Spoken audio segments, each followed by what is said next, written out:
Hola chicos, ¿cómo están? Ya después de tener una plática muy bonita con Carla, que es la que siempre me graba. Eh, Estamos platicando de un chorro de cosas, pero si ustedes recuerdan, estuvimos grabando algunas emisiones, queridos cenobitas, eh, que tenían que ver con cómo va surgiendo el cuento de terror, el cuento de horror. Hablamos de los ingleses, hablamos de los alemanes y el día de hoy vamos a hablar de los franceses. Entonces, los franceses es una cosa un tanto distinta porque empieza un tanto tardío a los alemanes o a los ingleses. En algún momento, si no vean las emisiones pasadas del circo de los cenobitas, hablábamos de la raíz blanca y negra, ¿no? De la raíz negra inglesa en cuestión de longitud y en cuestión de temas, y de la raíz blanca alemana en cuestión también de longitud de ciertos temas.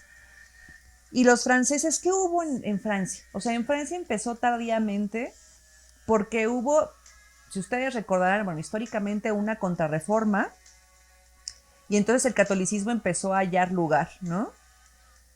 Toda la parte importante de estos mitos, leyendas, etcétera, empezaron a ser carcomidos o comidos por el catolicismo. En cuestión de filosofía, la filosofía era racionalista y era mecanicista. Entonces, como filosofía, era completamente revolucionaria, pero en arte era como muy cuadrado, era un arte conservador, ¿no? ¿Por qué? Porque estaban completamente controlados por el poder político, ¿no? Y entonces es como el romanticismo, de alguna manera, en Francia es completamente intelectual, ¿no? ¿Qué pasa en Francia? En Francia no es como en Inglaterra, ¿no? Pues ya siento que no estamos eh, sintiendo mucho y algo como revolucionario de alguna manera a nivel cultural, ¿no? En Francia lo que pasa es la Revolución Francesa, ¿no? Y entonces en la Revolución Francesa, pues empieza con un movimiento social y político y posteriormente se convierte en un movimiento cultural, pero con estas tinciones todavía muy intelectuales. O sea, vamos a meter la, la racionalidad, el escepticismo, y va a salir la parte del sentir, la parte de las pasiones, ¿no? Entonces así empieza a surgir en Francia de una manera muy tardía, no muy tardía, más bien tardía, ¿no? Y entonces, ¿qué ocurre en Francia? En Francia ocurre algo interesante porque hay un movimiento francés que es meramente francés, que tiene que ver con el satanismo, ¿no? Y ahí empiezan a surgir varios autores, ¿no? Por cierto, estamos escuchando siempre, de lo que hablo es del país, o más o menos, estamos escuchando a Corpo Mente, que es un proyecto alterno de Igor, francés, ¿no? Para que se deleiten porque está bien bonito, ¿no? Entonces, bueno, ¿qué ocurre en esto del satanismo? Empieza a surgir la parte del como el presatanismo, de alguna manera lo llamaría, o el protosatanismo, y hay autores como Cazotte, ¿no? Cazotte tiene un cuento que se llama El Diablo Enamorado, en donde hay ocultismo, hay cábala, hay magia ceremonial, hay invocaciones. Cazotte tiene la posibilidad de ser lo suficientemente racional para poder manejar estos temas a su antojo y lo suficientemente emocional como para meterse muy cañón en estos temas y darle el toque que se necesita en la literatura, ¿no? Hay otro cuate que ustedes ya lo conocerán porque seguramente hay calenturientos, güey, en algún momento de sus pinches vidas lo leyeron, que es Marqués de Sade, ¿no? Marqués de Sade no es típicamente satanista o típicamente romántico. Porque, bueno, Marqués de Sade pues mete una cuestión como muy erótica prácticamente todo el tiempo, ¿no? Pero sí en casi todas sus historias mete como personajes muy exagerados, mete castillos, o sea, mete ciertos elementos góticos muy interesantes. Y entonces aquí les quiero leer, ya siempre, así, ya, si están viendo varias emisiones, siempre les digo de este libro, de Historia Natural de los Cuentos de Miedo, Y les quiero leer algo al respecto del Marqués de Sade o cómo se describe al Marqués de Sade, que creo que es súper puntual y súper interesante, porque creo que resume perfectamente a qué se refería Marqués de Sade en su literatura, hablando de manera visceral, ojo, o sea, ya de manera académica, pues ya. El universo de Sade es quimérico, absurdo, imposible, delirante. Como señala Pierre Castex, sus imágenes son verdaderas alucinaciones, sus personajes son monstruos y ogros que buscan lo absoluto en el placer sin que jamás sus actividades se vean interrumpidas ni recortadas por la fatiga o la saciedad. Hay un erotismo pervertido, ¿no?, por parte de Sade, pero creo que resume muy bien esta parte que sigue siendo como muy, muy oscura, ¿no? Y luego, ¿qué pasa? Hay una laguna, o sea, en Francia hay una laguna porque hubo varios escritores que no eran franceses, pero escribían de cuentos de miedo. Y hay uno muy importante que tenía la raíz blanca y negra, o sea, esta parte férica y esta parte oscura y siniestra, que fue Charles Nodier. En su parte o raíz blanca, el vato pues era bien exitoso. En su raíz negra, pues Nel, ¿no? Y entonces tiene varios escritos o muchos cuentos que retoman varios cuentos eslavos, ingleses, alemanes, etcétera, y los reescribe, ¿no? Y entonces tiene varias obras como Infernalina y tiene varias de vampiros. Les quiero leer una porque aparte es fenomenal.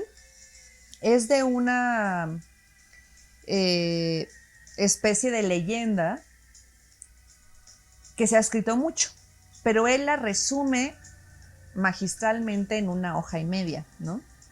Se llama La monja sangrienta. Si ustedes recuerdan, cuando yo hablé en la emisión del romanticismo inglés, hablaba de Matthew de Gregory Lewis, que escribió El monje. Dentro del monje habría varios cuentos, ¿no?, en donde escribe acerca de la monja sangrienta y desarrolla esta leyenda en 30 hojas o una cosa así. Pues bueno, Nodier la describe como en hoja y media y por eso es interesante. Ojo, me gusta más la del inglés Lewis, pero creo que vale la pena, ¿no? Y se las voy a leer. Tengo un librito aquí que es antología de terror. La verdad es que, o sea, la edición es como bastante pinchona, pero tiene cosas bastante interesantes. Muchas francesas, por ejemplo. Entonces les voy a leer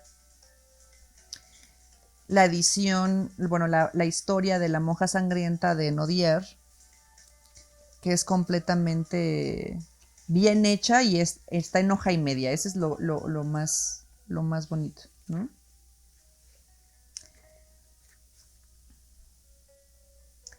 La monja sangrienta. Un fantasma frecuentaba el castillo de Lindenberg, de manera que lo hacía intangible. Apaciguado después por un santo hombre, se alimentó a ocupar una sola habitación, que estaba siempre cerrada, pero cada 5 años, el 5 de mayo, a una hora precisa de la mañana, el fantasma salía de su asilo. Era una monja cubierta con un velo y vestida con un hábito manchado de sangre. En una mano sostenía un puñal y tenía una lámpara encendida. Descendía hacia la escalera, atravesaba los patios, salía por la puerta principal, que oportunamente dejaba abierta y desaparecía. La llegada de esta fecha misteriosa estaba próxima, cuando el enamorado Raymond recibió la orden de renunciar a la mano de la joven Agnes, a quien amaba locamente. Raymond le pidió una cita, la obtuvo y le propuso un rapto. Agnes conocía acabadamente la pureza del corazón de su amante para vacilar a seguirle. «Dentro de 5 días», le dijo ella, «la monja sangrienta debe dar su paseo. Abrirán las puertas y nadie se atreverá a interponerse en su camino. Yo sabré procurarme vestidos apropiados y salir sin ser reconocida. Estaré preparando a cierta distancia». Alguien entró en ese momento y les obligó a separarse. El 5 de mayo, a medianoche, Raymond se encontraba a las puertas del castillo. un coche y 2 caballos le esperaban en una cueva cercana. Las luces se apagaban, cesaban los ruidos, suena el reloj. El portero, siguiendo la antigua costumbre, abre la puerta principal. Una luz aparece en la torre del este, recorre una parte del castillo, desciende. Raymond divisa a Agnes, reconoce el vestido, la lámpara, la sangre y el puñal. Se acerca. Ella se arroja en sus brazos, la lleva casi desvanecida en el coche.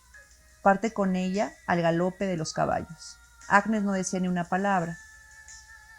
Los caballos corrían hasta perder el aliento. 2 postillones que trataron vanamente de retenerlos fueron derribados. En ese momento, una tormenta espantosa se levanta. Los vientos soplan desencadenados. El trueno ruge en medio de miles de relámpagos. El coche desbocado se rompe. Raymond cae sin sentido. A la mañana siguiente se ve rodeado de campesinos que le llaman a la vida. Él les habla de Agnes, del coche, de la tormenta.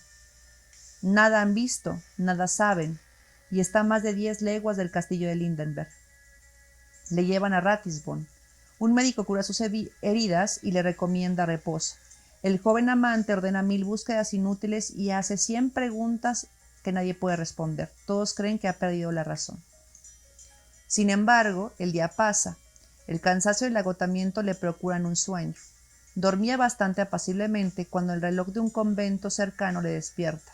Un secreto horror se apodera de él, se erizan los cabellos, se le hiela la sangre. La puerta se abre con violencia. Bajo el resplandor de una lámpara que está en la chimenea, se ve avanzar a alguien. Es la monja sangrienta. El espectro se acerca.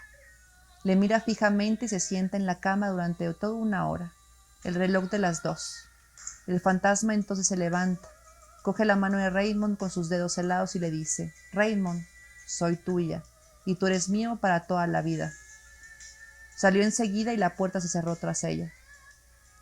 Una vez libre, grita, llama, se persuaden cada vez más de que no está en su sano juicio. Su mal aumenta y los auxilios de la medicina son vanos. La noche siguiente el fantasma de la monja volvió y sus visitas se repitieron muchas semanas.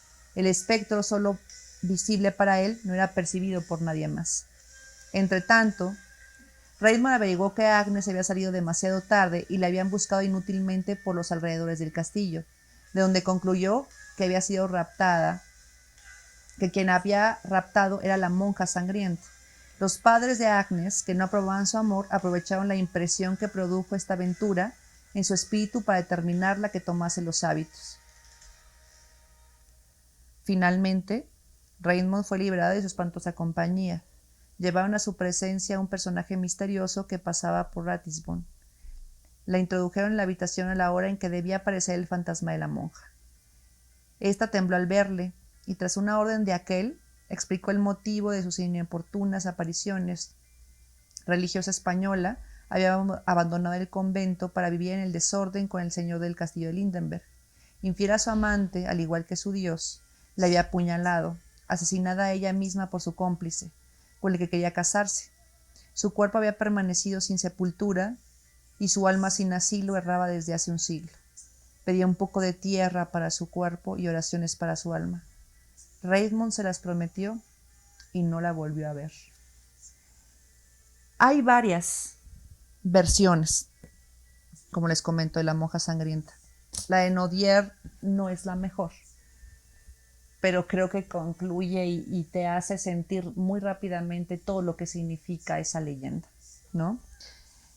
Siguiendo hablando un poco del satanismo, hay otros cabrones, ¿no? Está Gautier, y Gautier hizo La muerta enamorada. O sea, vean cómo con los franceses todo es enamorado, ¿no? Bueno, no con todos, pero es como, es un rollo como racional. Incluso ahorita en el cuento que acabo de leer, de repente hay atisbos de racionalidad, hay atisbos como que te quieres sacar de ahí, ¿no?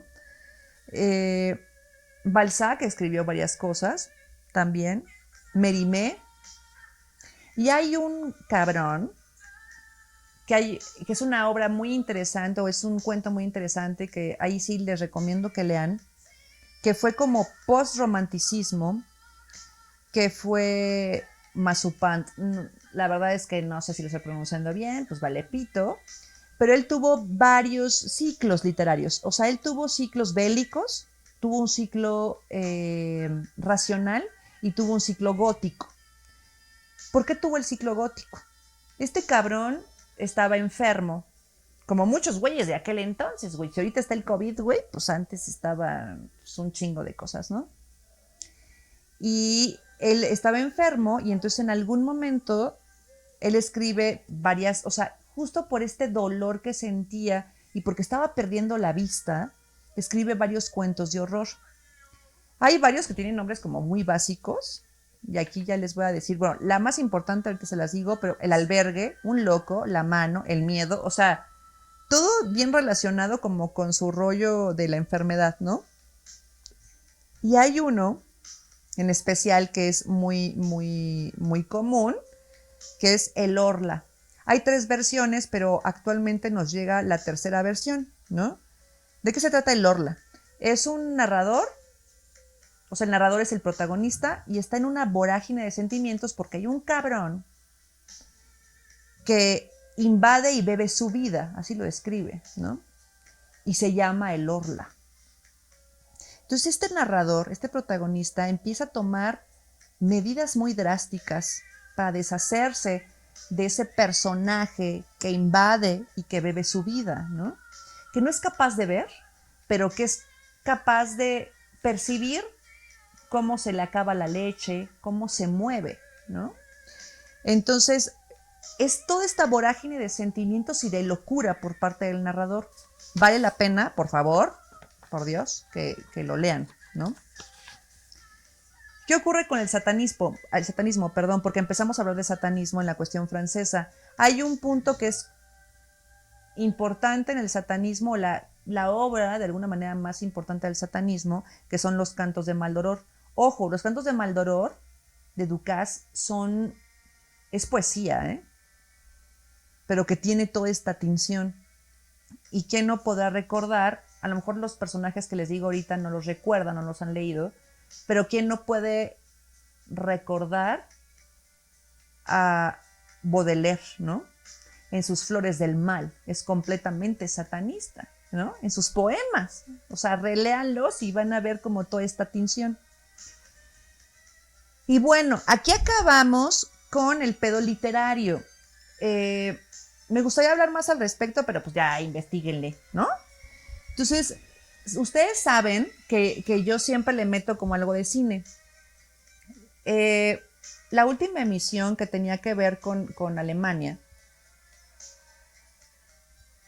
yo hablaba de el gran largometraje de inicios del horror, o que dio inicios del horror, del expresionismo alemán, ¿no? Que es El gabinete del doctor Caligari. Y entonces mi profi es mi profi, o sea, bueno, mi profi es mi maestro y mi profesor de violín, ¿no? Y pues hasta mi psicólogo, cabrón. Entonces, no le digan porque me va a cobrar más. No, pero, o sea, entonces me decía, ¿estás segura? O sea, en algún momento el planteamiento fue así, o sea, ¿estás segura? O sea, porque me entró como la duda. Él lo dijo, me entró la duda, pero la verdad es como, ¿estás segura de que lo que dijiste es verdad? Entonces quiero, antes de hablar de la película que les voy a decir, que no es francesa, pero está basada en una novela francesa gótica, me puse a pensar en todo lo que sé y le empecé a investigar un poquito. Y entonces era un rollo de... Fue lo primero en terror. A ver, hablando de película como literal, ¿no? O sea, esta cuestión física que significa la película, podríamos decir que de manera muy literal, la primera película de horror no fue El gabinete del doctor Caligari, como esta cuestión literal, el material, ¿no? Méliès, que ya sabemos francés, hizo varias cosas y hay varias discusiones porque cuando yo me refiero a película, y es aquí a lo mejor donde hay que aclarar un poco, cuando yo digo película, me refiero a largometraje, ¿va? Me refiero a esta obra que dura cierto tiempo, no a mediometraje ni a cortometraje, a largometraje. Entonces, la primera película, de manera literal, fue de Méliès, ¿no? Y se llama La mansión del diablo.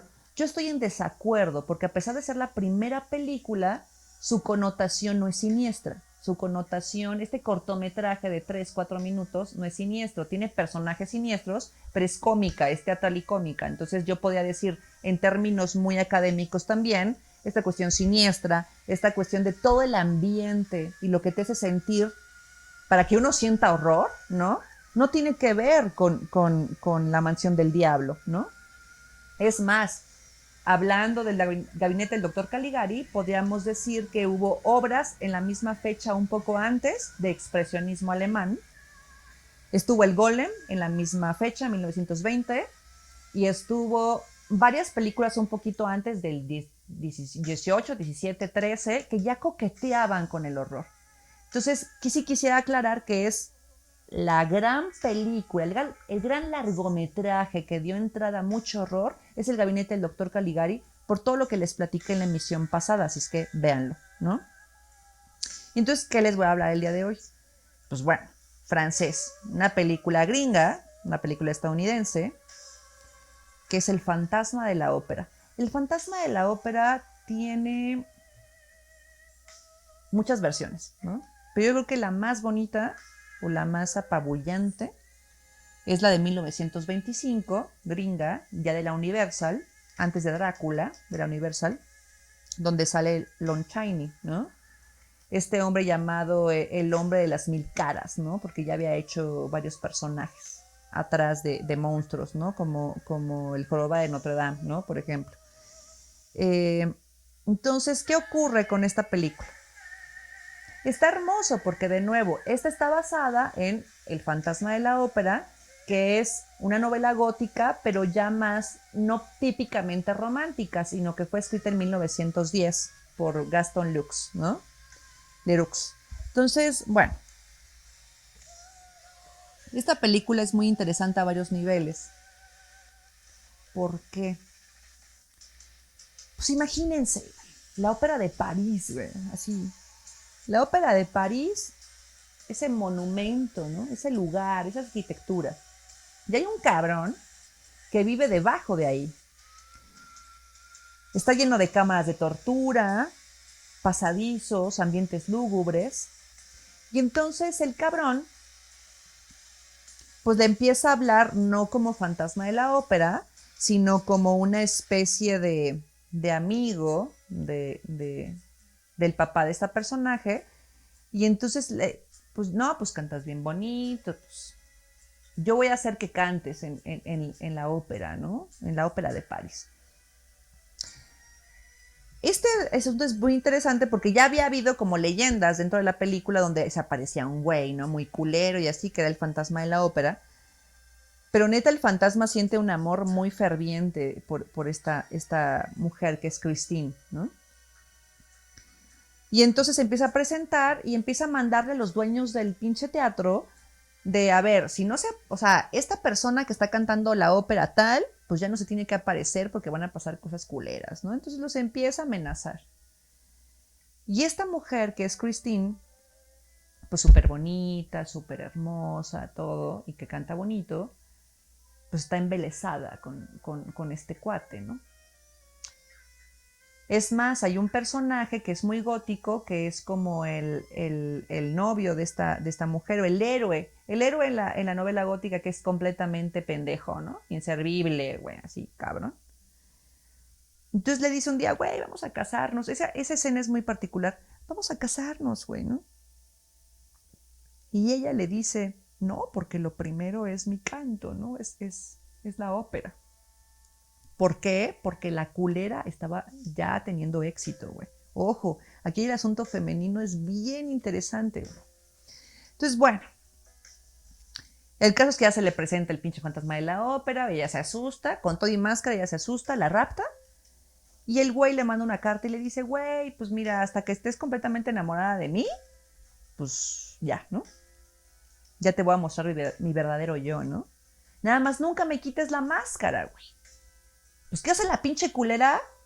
Ese güey está tocando el órgano, güey, y esa vieja ahí va a quitarle la máscara. Y esa escena es fenomenal, porque sale esa imagen de Lon Chaney en El Fantasma de la Ópera, güey, que está tan reproducido en tantos lados que es completamente horrorífico.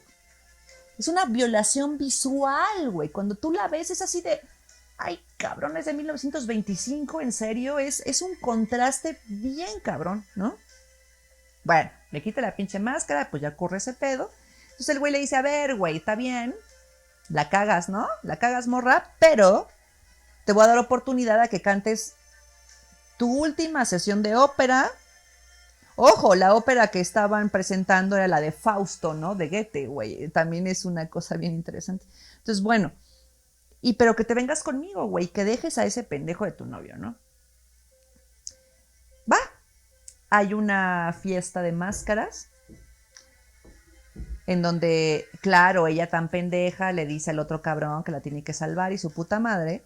Entonces, el fantasma de la ópera, pues ahí anda. ¿Cómo se presenta el fantasma de la ópera? El fantasma de la ópera se presenta como la muerte roja. La muerte roja, que si ustedes recordarán, en algún momento hablaremos de él, hay un cuento súper bonito que es de Edgar Allan Poe, ¿no? Que es la máscara de la muerte roja. Entonces este güey se presenta así. El caso es que los cacha, güey, nomás está rastreando el perro. Y deja, güey, deja que la banda haga sus mamadas, ¿no? Entonces en la última presentación, pues se ven los novios, güey, ¿no? Y el fantasma se la chinga, o sea, no se la chinga de que la mata, la rapta, güey. Y se la lleva a sus catacumbas, güey, preciosas. Y le empieza a probar, ¿no? Y entonces el pinche novio inservible, o el héroe inservible, va con un pinche detective, hallan cómo entrar a las pinches catacumbas y empiezan con sus... una serie de cosas, es que la tienen que ver, una serie de cosas impresionantes. Voy a quedarme hasta ahí, es decir, la película no es como El gabinete del doctor Caligari de 1 hora 17, la película es más larga, ¿no? Pero hay 2 puntos importantes o 3 puntos importantes, a diferencia de la novela. Una de ellas es cuando yo les dije que se presenta el fantasma de la ópera, cuando Christine le arranca la máscara, que es muy teatral en esta película y muy bello, siniestramente bello. En el libro ocurre algo más interesante.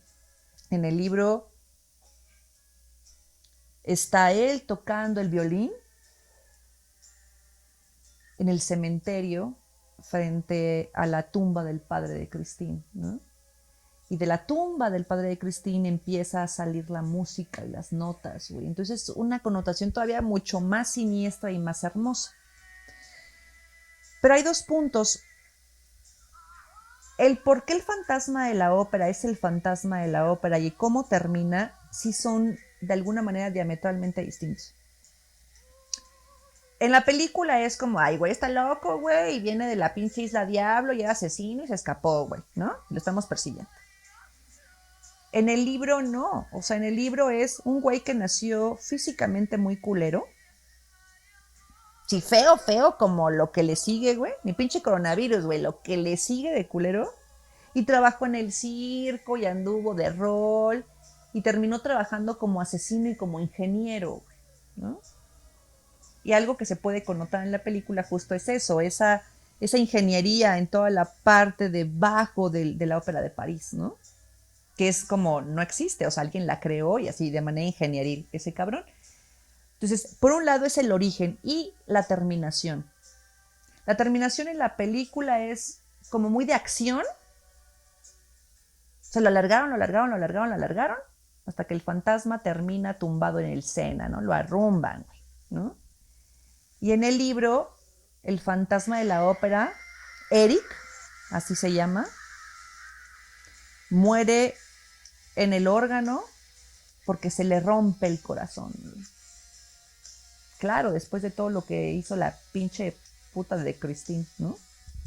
Entonces eso le da otras connotaciones, ¿no? Todas, la película y la novela, pues sí, muy góticas, pero vale la pena. Vale la pena que vean a Lon Chaney en esta gran obra cinematográfica y que lean el libro, güey, porque hay espacios... el libro es un poquito más cómico, me refiero como más de crítica hacia los burgueses, ojo.